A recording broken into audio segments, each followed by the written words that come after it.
Aaron Rodgers does it again for the Green Bay Packers, defeating the Chicago Bears 28-19.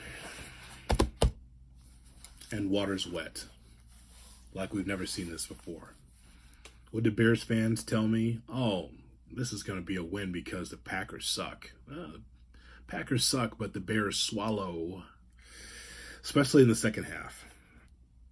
So what I took out of this ball game is, from Aaron Rodgers' standpoint, he is going to the Hall of Fame based on his one Super Bowl championship and the many, many wins that he's had against the Chicago Bears.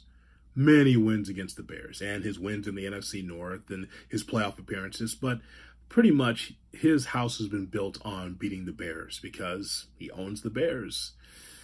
And when he scored that last touchdown, he just gave the old salute to the Soldier Field faithful, to the Bears faithful, saying, you know what? I did it again.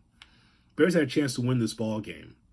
But again, it comes down to talent. It comes down to four quarters. As I was watching this game, I wasn't rooting for the Packers, but I was thinking, boy, if the Bears can just be mistake-free moving forward here, they have a chance to win this ball game, this rivalry game. And you know what happened? The bottom fell out. And it showed you the difference between a team that has talent, that might be 5-8, but has talent, and a talentless Bears team, especially defensively. That's exactly what happened. Justin Fields was 20 for 25, good for 254 yards. Salute to that young man because he ran for a touchdown. He only ran for 71 yards on 6 carries. He wasn't running for 15, 20 yards. He did what he had to do to be able to run with the football.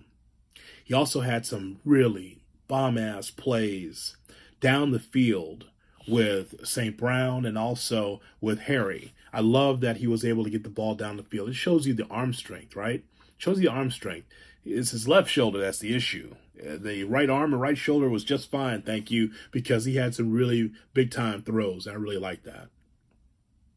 But what happened is that in the second half, it just shows you an issue with talent, especially defensively, because the Bears surrendered 18 points. You saw a couple of turnovers, a couple of interceptions by Justin Fields. And you also saw some issues with play calling with Luke Getsy. All of this is about growing pains. And I know that the average Bears fan doesn't want to hear this, but when you're 3-10, that's what it comes down to. Luke Getsy made some mistakes, I think, as far as play calling, running the football time and time again. You have to have some diversity within your offensive play calling, especially late in ball games. Also, it's up to the players to execute those plays as well, to keep yourself in the ball game. But I can't say that I'm surprised because the Packers have been able to find a way to beat the Bears time and time again. In a rivalry game in which you think the Packers are down and the Bears aren't very good, maybe everything's at a level playing field. That's not the case. Oh, no. Oh, no. Just because the Packers have been bad or underachieving doesn't necessarily mean that they can't get past the Bears. The Bears were this close in the first half, and then all of a sudden, in that fourth quarter, the dam broke, and the Packers were able to win that ball game. I tell you this, here's what it comes down to. It comes down to no turnovers for the Bears. They were not able to get interceptions. They had no sacks against Aaron Rodgers as well. And it just shows you that you've got to be able to get a pass rush. Defensively, Bears have some work to do in the draft and free agency to find some difference makers as far as their defense. And offensively speaking, you and I both know, we both know, like St. Brown and Harry and Pettis, those guys won't be around when the Bears are good. So the Bears have to reimagine what they want to do as far as weapons offensively. But all of this, I'm talking about, all of this is all about Justin Fields and his development.